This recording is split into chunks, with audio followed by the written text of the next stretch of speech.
as species, not as nations and races like most do. And in my version of the story, that's exactly what happened. With no more war on terror, security measures could be slackened. With no more constant news updates, all fear and panic was gone. People could just live their lives and get on with getting on, but did that make man happy and remove misery from his head? Nah, he just complained a little more about the weather instead.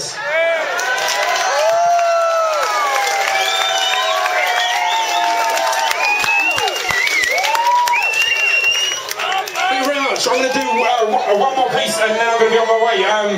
Two things ain't so foreign. After me, Aguila's going to be DJing, so it's going to be fucking great to have a good dance and have fun. I've got an album out with Douglas Sack called Angles, going by that.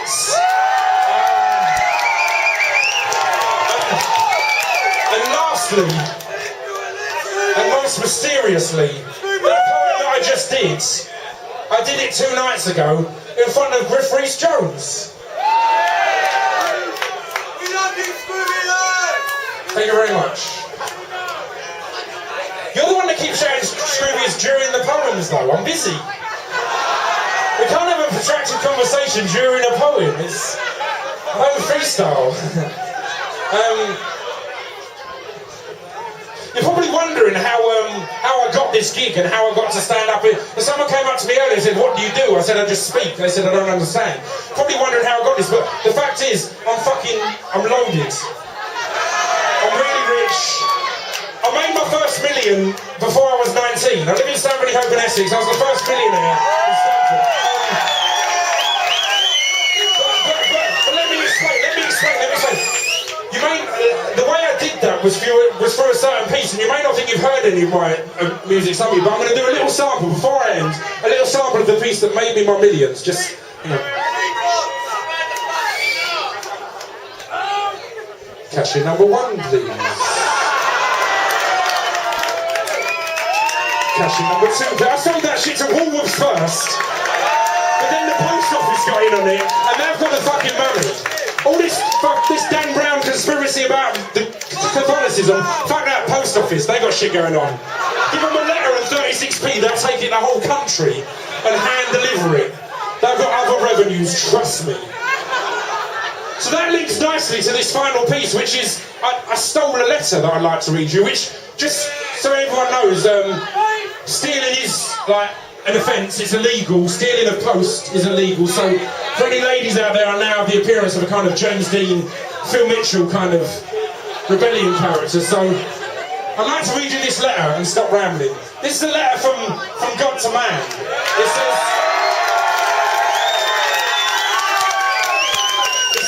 hey there, how's it going? Long time no see. I know I haven't been around much lately, but it didn't seem like you wanted me to be. The last time I sent down a message, you nailed it to the cross, so I figured I'd just leave you to it and let you be your own boss. But I've been keeping an eye on you, I have, and it's amazing how you've grown. Your technological advances and the problems you've overthrown. All the beautiful art you've created with such grace and such finesse, but I must admit there are a few things I'm afraid that have impressed me less. So I'm writing to apologise for the horrors committed in my name. Well, that was never what I intended. I feel I should take my share of the blame. And all the good I tried to do was corrupted. When organised religion be into full swing. What I thought were quite clear messages were taken to unusual extremes. My teachings were taken out of context to meet the agendas of others, interpretations taken in different ways and hidden meanings discovered. Religion became a tool for the weak to control the strong. With all these new morals and ethics, survival of the fittest was gone. PTO. No longer could the biggest man simply take wherever he needed, because damnation was the price if certain rules were not heeded. Some of the deeds committed by name made me run rather than wrong. Back at the start when I created this, the foundation seemed so strong. See, all the elements were already here. Long before I began, I just kind of put them all together. I didn't really think out a long-term plan. I made the sun an appropriate distance and laid the stars across the sky, so you can navigate this globe and watch a sunrise. I covered the earth with plants and fruit, some for sustenance, some for beauty. Made the sun shine and clouds rain, so their maintenance wasn't your duty. I tried to give each creature its own attributes without making them enveloped. I gave you all your own space to grow, and in your own way, space to develop.